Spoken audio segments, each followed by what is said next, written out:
গতকাল পূর্ব ধলায় একটা দুঃখজনক ঘটনা ঘটেছে, সেই জন্য আমরা অত্যন্ত মর্মাহত। আমি আশা করছি পুলিশ প্রশাসন যথাযথ আইন প্রয়োগ করে আইনি কাঠামোর মাধ্যমে দোষীদের শাস্তির বিধান করবেন।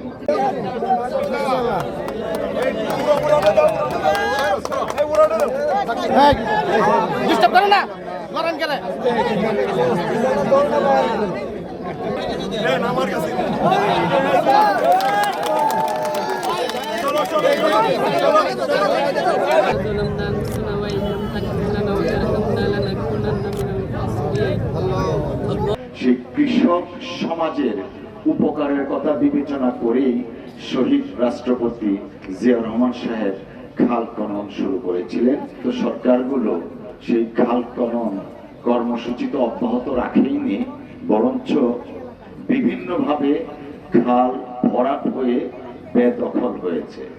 বর্তমান সরকার যে খাল খননের উদ্যোগ নিয়েছেন, সেই উদ্যোগটা শুধুমাত্র শহীদ রাষ্ট্রপতি জিয়া রহমান সাহেবের স্মৃতির প্রতি একটা শ্রদ্ধাই না, বরঞ্চ তার কর্মটাকে বাস্তবায়ন তথা কর্মটাকে মানুষের কাছে পৌঁছিয়ে দেওয়ার জন্যই সরকারের প্রধানমন্ত্রী এই উদ্যোগটা নিয়েছেন।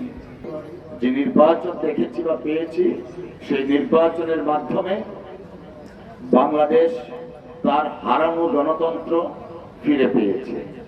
এই হারানো গণতন্ত্রকে যদি আমরা ধরে রাখতে চাই, যে গণতান্ত্রিক বিধি ব্যবস্থা এবং সরকার কায়েম হয়েছে, সেই গণতান্ত্রিক প্রক্রিয়াকে যদি আমরা অব্যাহত রাখতে চাই, তাহলে প্রত্যেকটা রাজনৈতিক দলের সাথে সমন্বয়, ভ্রাতৃত্ববোধ তথা রাজনৈতিক সংস্কৃতি নতুন ভাবে গড়ে তুলতে হবে।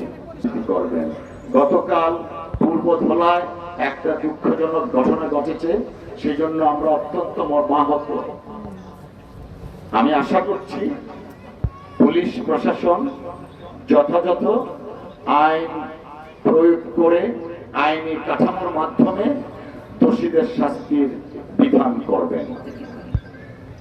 আমরা প্রত্যেকেই একটা জিনিস মনে রাখতে চাই, স্বাধীনতা উত্তর বাংলাদেশকে বিনির্মাণ করার জন্য, বাংলাদেশের গণতন্ত্রকে প্রতিষ্ঠিত করার জন্য অনেকগুলো সুযোগ আমরা পেয়েছি।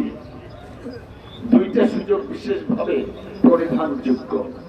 ৭৫-এর পট পরিবর্তনের পর সুযোগ পেয়েছিলাম, পরবর্তীতে ৯০-এর আন্দোলনের মাধ্যমে আমরা সুযোগ পেয়েছিলাম।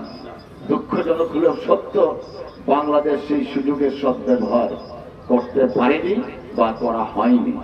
২৪-এর ছাত্রগণ অভ্যুত্থানের মাধ্যমে বাংলাদেশ আবার যে সুযোগ পেয়েছে, সেই সুযোগকে সকল রাজনৈতিক দল কাজে লাগিয়ে বাংলাদেশকে একটি গণতান্ত্রিক বাংলাদেশ গড়ে তুলবে বলে আমরা দৃঢ়ভাবে বিশ্বাস